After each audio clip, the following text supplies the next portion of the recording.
Hello everyone, this is Defense Politics Asia, and this is the summary for the day of 620 to 624 for the 5th to the 9th of November.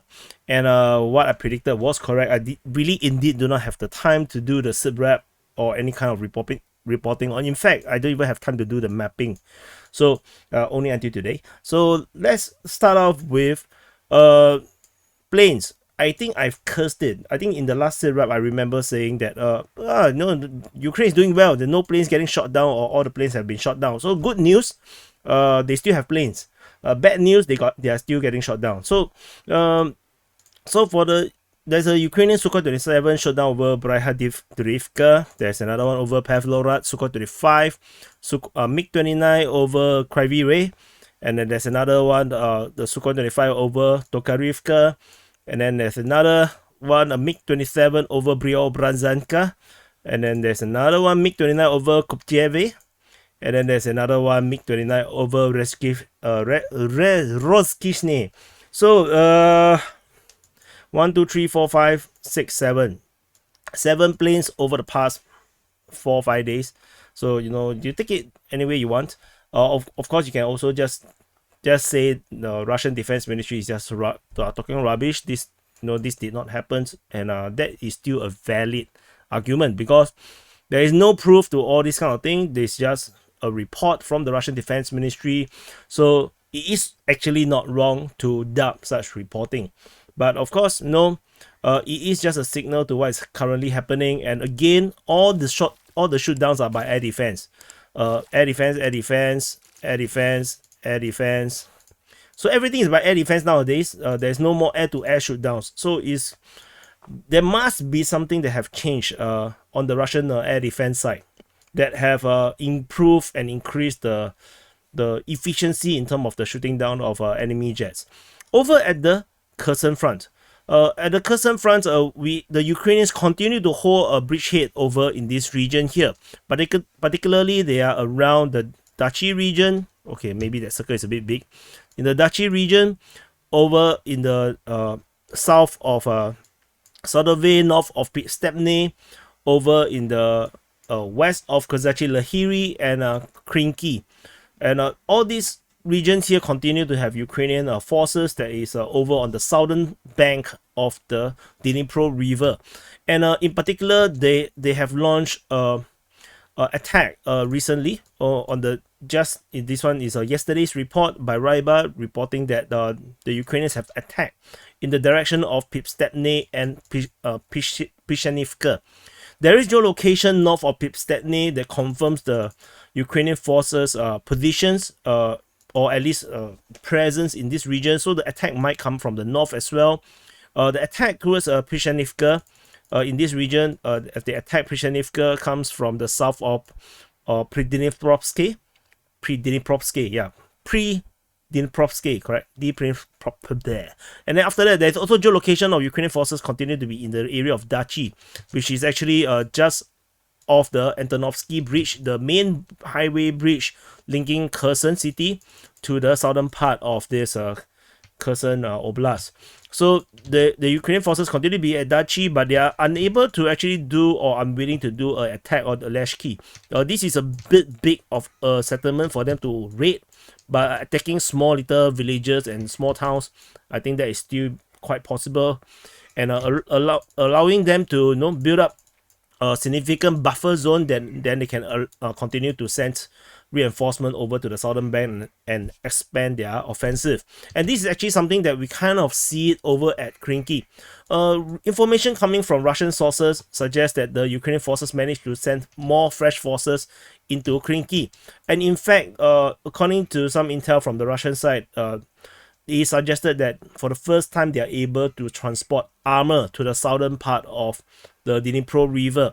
And this Krinky region is becoming very crinky for the Russian side, because after the initial attacks by the Russians on the 5th to the 7th, where the Russians are doing an offensive trying to push the Ukrainians out of Krinky, it has turned into a counter-offensive by the Ukrainians, particularly moving southwards out of Krinky. So this situation is becoming very desperate. You can see 6 to 9, the Russians' offensive action to eliminate all these DRGs or landing forces or amphibious forces, marines, whatever, has turned into a counterattack by the Ukrainians, and they are pushing out, particularly in the southern direction.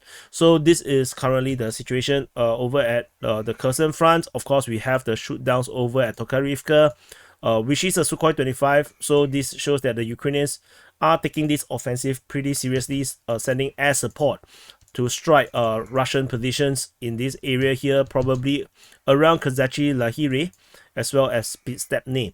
So the situation continues to be quite difficult for the Russian side. Ukrainian forces also geolocated in the southern part of Kherson city, over on this island, and then on this other island north of Holapristan.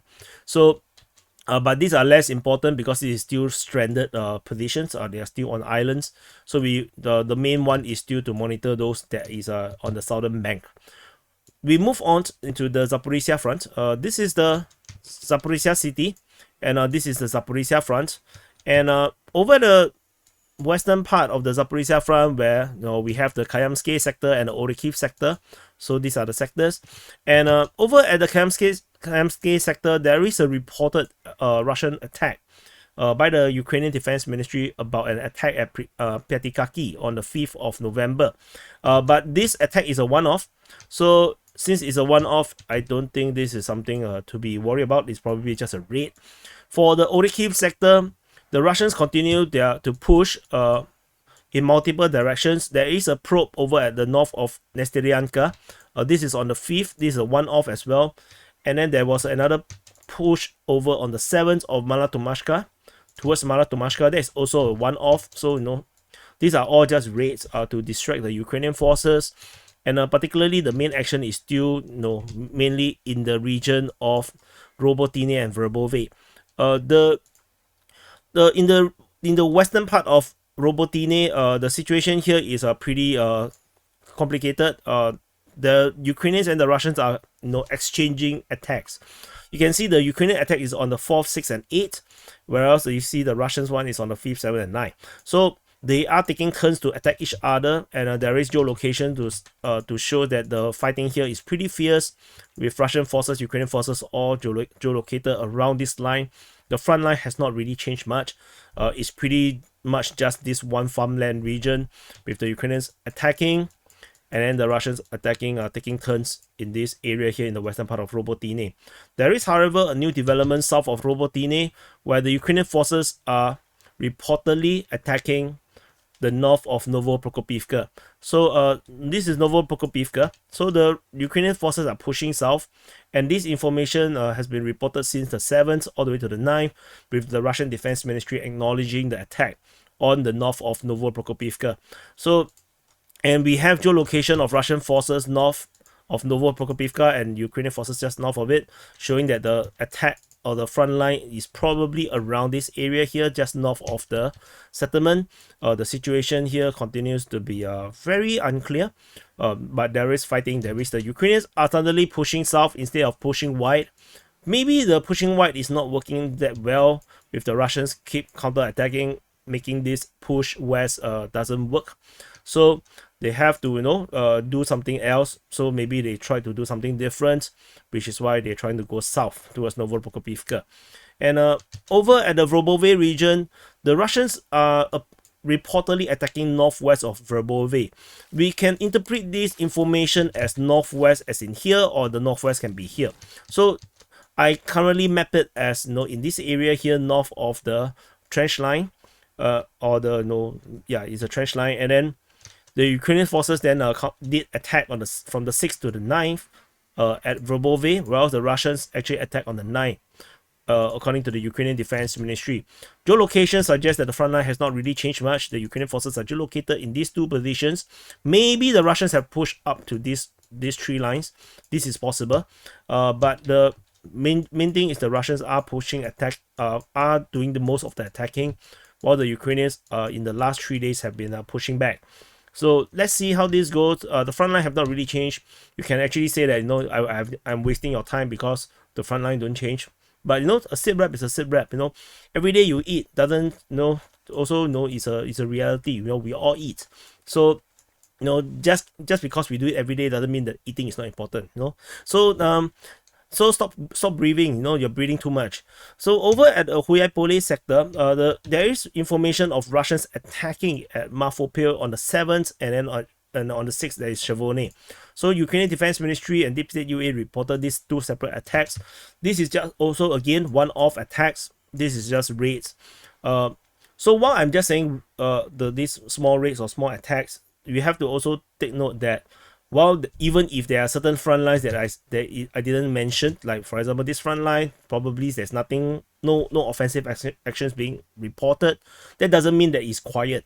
Artillery could be actually operating in those areas. Airstrikes might be operating in those areas. So these are all active front lines. So I'm reporting only those that are being reported by the various defense ministry or OSINTs. Or if you don't know what is OSINT, is open source intelligence, which basically agencies that have contact on the ground, and they are reporting whatever information that they can get.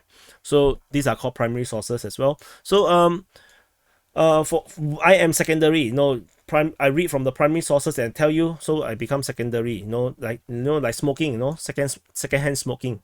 So Velyka Novosilka sector, this is still part of the Zaporizhzhia Front. This is the most eastern part of the Zaporizhzhia Front, and we have the Russians conducting some major offensive in this area here.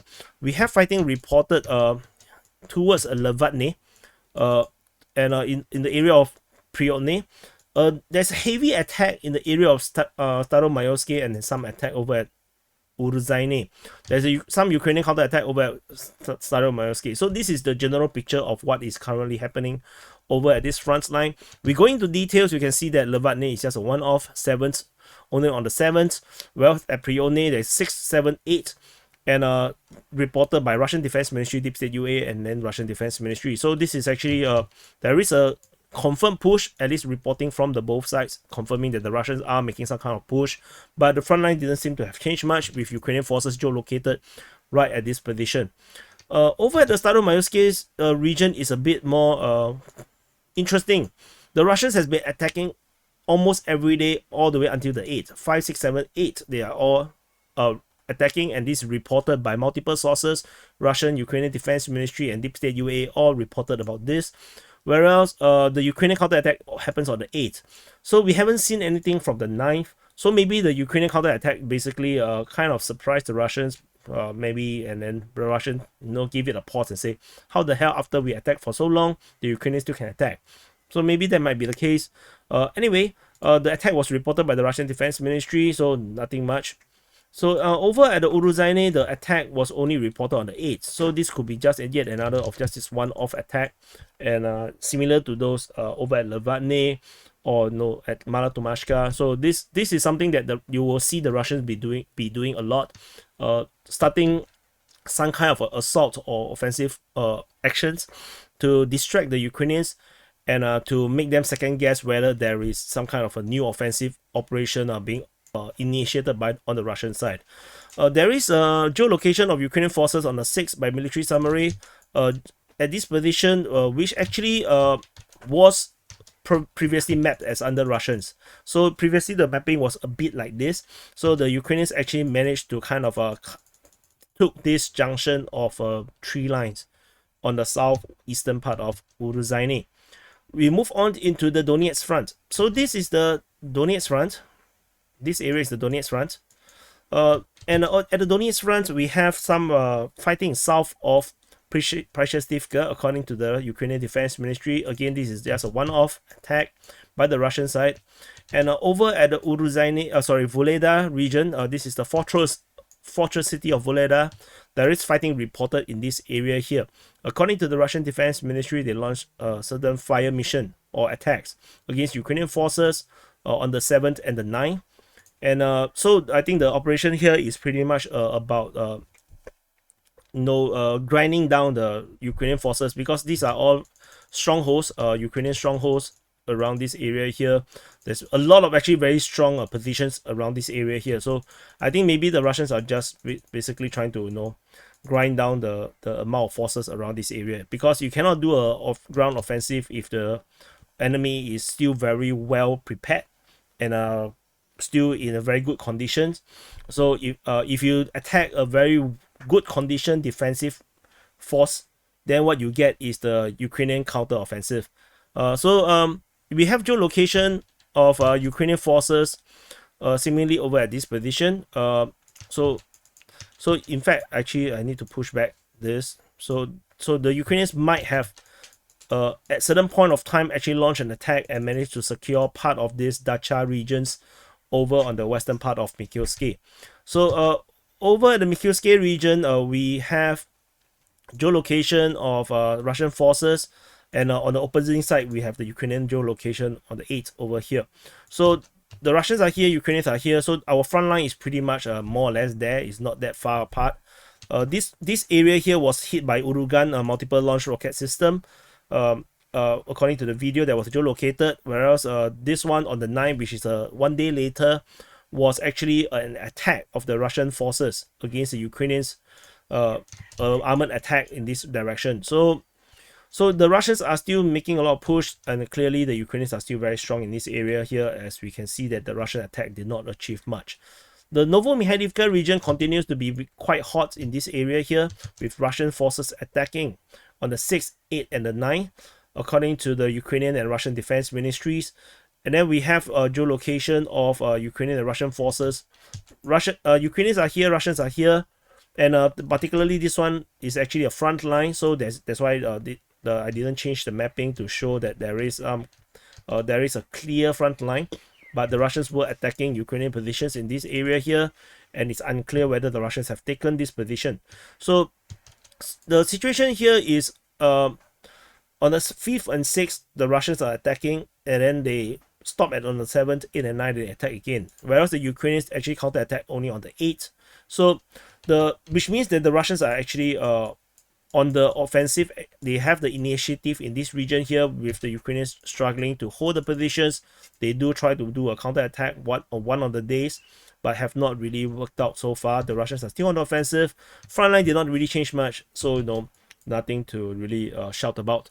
Over at this Marinka region, this is the most no need to shout about place. The Ukrainian Defense Ministry continue to report religiously about Russians attacking this location every single day, with the only exception, I believe this is on the 7th, that the Russian Defense Ministry actually reported that they actually launched some kind of attack against Ukrainian forces in the Marinka region. Frontline, no frontline changes, so I don't even know what kind of attack are these. Maybe they throw some golf ball at each other, or pillow fight. Maybe it's pillow fight. So Krasnohorivka suddenly have some reports of fighting. According to the Ukrainian Defense Ministry, on the 6th of November, reported a Russian attack. Again, this is just a one-day thing, so it must be nothing very, very significant, or it must have been a massive failure. Over at the north of Donetsk city, we have the Avdiivka Front. This is Avdiivka city, and in this area here, the Russians continue their Avdiivka offensive, with no sign of the Russians trying to slow down. The attacks continue unabated, with attack towards Kreminna in the south of southeast of Novosilka, northwest of Krasnohorivka towards Stepove, and then there is attack probably in the south of Avdiivka in the Opitne region towards Severne, towards Donetsk, in the Vodian region to Pervomayske, and in fact in one of the report, for the first time we see the word Umanske. So the Umanske come from Deep State UA on the 7th of November, saying that the Russians are attacking towards this area here, and this pretty much is the same picture that we have seen last week. The front line have not really changed a lot. There is probably some very minor frontline changes as the Ukrainians continue to hold a very tough line, and to prevent the Russians from making any kind of breakthrough. Again, this area here is extremely difficult to hold, as there is only one main resupply route into Avdiivka, and this is the main road that they have to travel through, and the other roads are very unsafe. So this is the main field roads, and as long as this road through Leshtokine has been cut off, the entire of Avdiivka city will be operationally encircled. The distance between the front line currently in the north, just off the coke plant, is around 3 kilometers from the road, and whereas from the southern part towards the furthest point from Giverny is also another 3 kilometers. So I saw some of this the way how they measure the distance is go from one front line to another front line. This is not how you measure, because this is not how the Russians will attack. They are not going to go this direction. They are not going to go in this direction. This is not how you fight war. They actually will have to go around. So if they attack through the coke plant, this is already a choke point. They're going to stuck inside. So the attack is probably going to go in this kind of direction. They capture Giverny, go straight to Leshtokine. This is also possible. They can attack towards the ninth district, and then while they are keeping the Ukrainians absorbed into this area, the Russians can attack towards the road from the outside.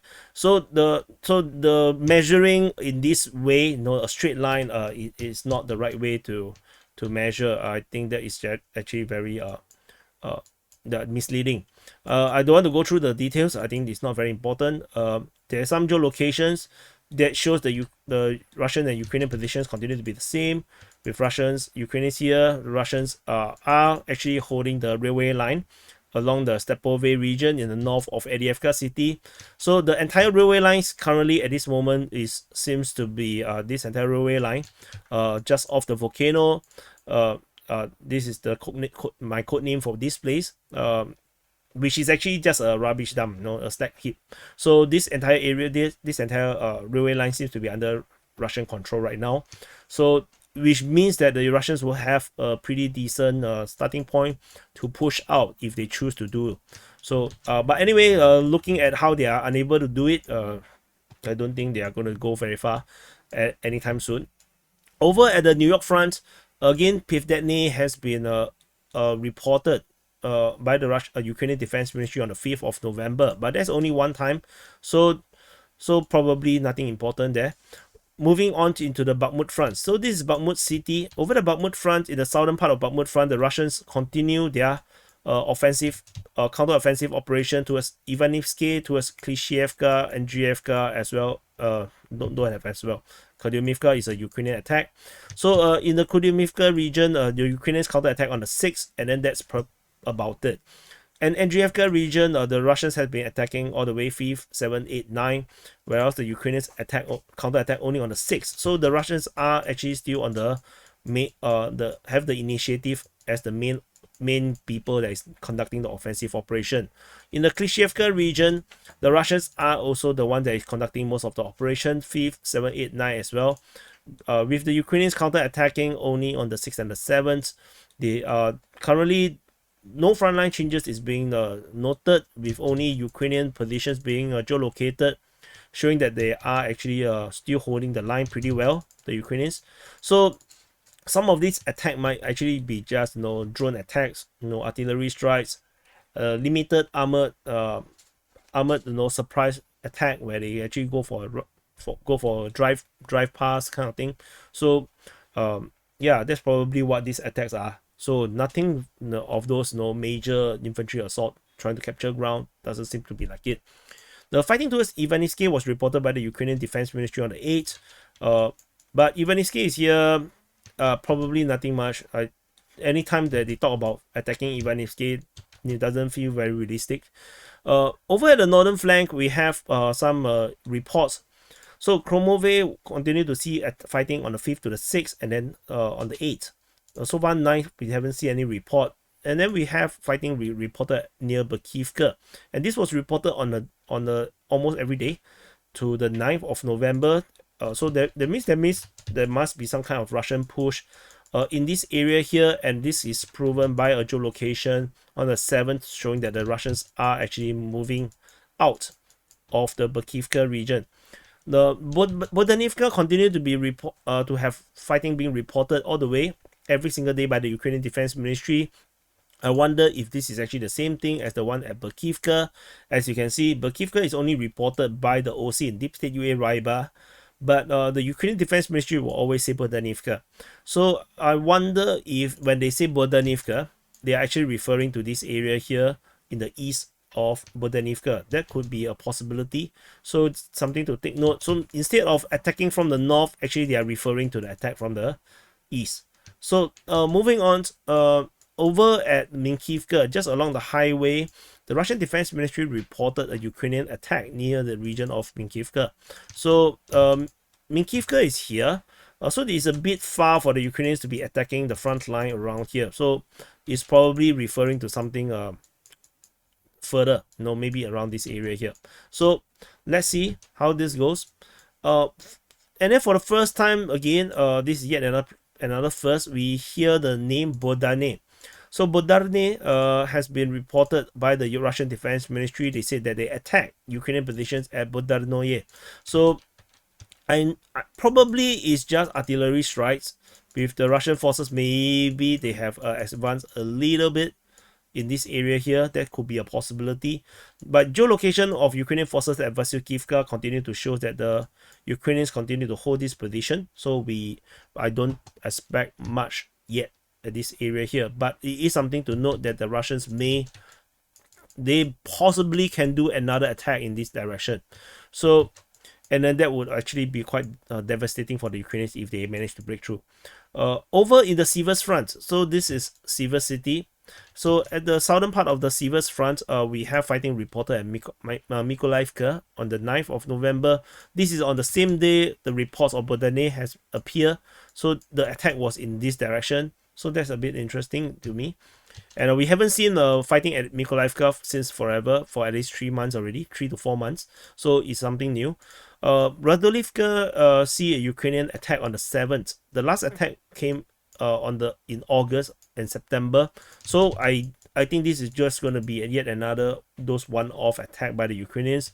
I don't think this is going to be a sustained. There is a precedence to show that they are doing these sporadic attacks. Over at Spurny, we have another one-off attack on the 8th, and geolocation of Ukrainian forces on the 9th show that they got shelled by Russian artillery. I'm not sure if this is related. Maybe yes, maybe not. So yeah, Spurny continue to be Spurny. There is over at Serebryanka, the Russian Defense Ministry mentioned an attack against Ukrainian forces at Serebryanka. So this is Serebryanka. And yeah, usually these reports tend to, I will mark it as a attack, but this is nowhere close to front lines, so that's why I've changed it into a shelling icon. So that's it from the Siversk Front, and we move on into the Kreminna Front. So this is Kreminna, and this is Kreminna Front with the pig head over here. There is fighting reported in the Serebryansky forestry. The Russian Defense Ministry basically say that there is some attack by the Ukrainian Special Operations Brigade near Kreminna. So I'm not sure how to map this, so I just put it over here, because every time they say Kreminna, I just gonna put it in the Serebryansky forestry. Geolocation of Ukrainian forces just off the road within the forest region show some Ukrainian progress in this area, because the Russian lines previously was around like this. This also shows that there is continued actions within the forest region. However, we don't have much information. The Russians did mention attack near Dnipro on the 7th. I'm not sure if this is related, because this is also the 7th. So could be the same thing. So instead of the attack, sorry, this is a Russian attack. So yeah, repelled an enemy attack. So this should be actually blue. Yeah, I actually put the wrong color. So yeah, crap, wrong color. So yeah, I have to change this now. If not, I will forget. So 7-11, and yeah. So anyway, so it could be related. It could be a Ukrainian attack from the south, perhaps due to the geolocation, and then instead of coming from the west. We move on. Over at Yampolivka, the Russians reportedly attacked Ukrainian positions near Yampolivka on the 7th. This is a one-off as well. So that's it from the Kreminna Front. We move on into the Svatove Front. At the Svatove Front, we have fighting being reported in this area here, unit of Central Group of Forces launch attack. So actually I actually mapped this wrong as well. Oh my god. Yeah, this actually, you know, this is what happened when, you know, you're very, very distracted. So yeah, so this is actually a Russian attack, and this is the first time the Russians actually attack in this area here. This is on the 6th, red color. Yeah, so this is what happened. The Russians actually attacked Orihiv in this area here. There is also attacks being reported at this Novosilka on the 8th to the 9th, according to the Ukrainian Defense Ministry. So this one happens on the 6th. This is just a one-off. So this is actually more concerning for the Ukrainians, because the Ukrainian Defense Ministry reported this. It seems like a real effort in this area here for 2 days already. So I wonder if this is going to continue on. Further north in this area, we have a raid or one-off attack on the Avdiivka, and then 2-3 days attack. No, 6, 7, probably 8. There was also an attack. So 9. So the multi-day attack by the Russian forces against Stemakivka. So this is also actually currently happening over at the Svatove Front. Further up north at Berestove, there is a one-off on the 7th, and that's it from the Svatove Front, with the Russians launching attacks and in multiple directions again, pretty much like all the other front lines that they are attacking in multiple directions. So we move into the Kupyansk Front. So Kupyansk Front is actually a bit complicated. The Kupyansk Front, we have the main push by the Russians seems to be around Sinkivka, Liman Pershi, and Ivanivka. But we also have reports of them attacking Olyanske, Timkovka, in the area of Petrotrevneve and Petropolivka. Actually, this is not this is of Petropolivka. So Ukrainian counterattacks was reported at Sinkivka, in the Timkovka region and the south of Petrotrevneve. This area is actually also called Zaporizhzhia. So this is the current situation around here. It's very complicated in this area here, because it's very unclear who is actually doing the attacking, because everyone is claiming that they are defending. The Ukrainian Defense Ministry reported every day that the Russians are attacking at Ivanivka. Olyanske was only on the 7th. Timkovka was only on the 7th. Ukrainians counterattack at Timkovka on the 6th, 8th, and 10th. 10th is actually today's latest report. Zagoryevka is on the 6th to the 7th. Petrotrevneve is on the 5th. So this is pretty much the part of the same offensive actions in this area here. And then we have the Russians attacking east of Petropolivka on the 7th, and towards Petropolivka on the 5th. So you can see it's just one off. Sinkivka, you can see it's actually the main one with 5, 6, 7, 8, 9. Ukrainian Defense Ministry, Deep State UA all reported the attack. The Russian Defense Ministry reported the Ukrainians counterattack on the 6th, 9th, and 10th. So, and then we have Deep State UA continue to insist that the attack is in the Liman Pershi region, with the Russians pushing within the forest on the day of 5 and 7. So yeah, that's it from the Kupyansk Front. And yeah, the front line have not really changed much. So it is very, you can see that, because this is actually a multi-day report, right? For 5 days, 5, 6, 7, 8, 9. So 5 days report, and we still did not really see much of any changes in terms of the front line. It almost feels like, I'm just repeating myself on every single sit rep. But that's the nature of war. That's just how it is. When front lines become very, very established, this is exactly what happens. Things get bogged down, and it will be a war of attrition until one side is unable to continue to reinforce and resupply a certain front, and then that front will then break down. So it's pretty unclear how what is the real situation on the ground yet, but it does seems like there is a lot of signals and signs that the Ukrainians are going to start to have some problems resupplying or continue the fight in intensity that they previously was doing, because there is a lot of bad signals.